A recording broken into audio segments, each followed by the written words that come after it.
Nobyembre 19, 2022 sa adlaw nga Sabado.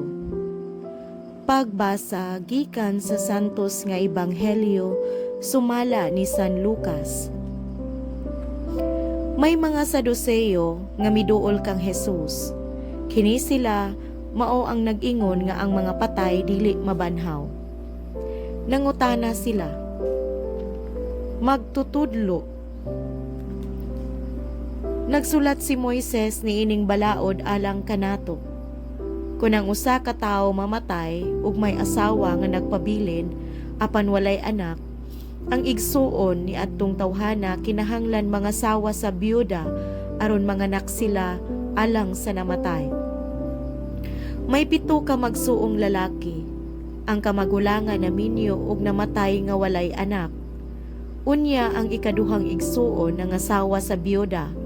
Ingon man ang ikatulo hangtod nga ang 7 ka managsuon nakapangasawa sa babae ug nangamatay silang tanan nga walay anak.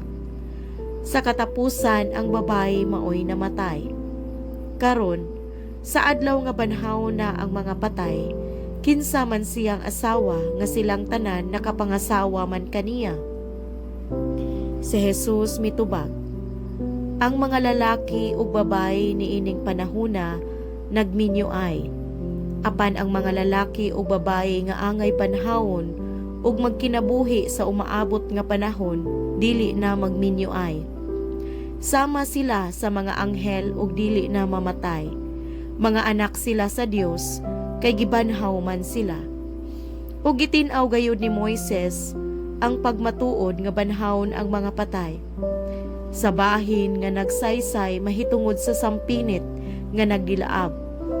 Naghisgot siya mahitungod sa Ginoo nga mao ang Dios ni Abraham, Dios ni Isaac, ug Dios ni Jacob.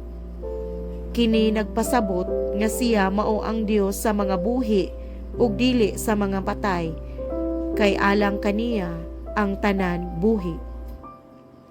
Pipila sa mga magtutudlo sa balaod miingon, maayong pagtubag magtutudlo, ug wala na sila mangahas pagpangutana kang Jesus.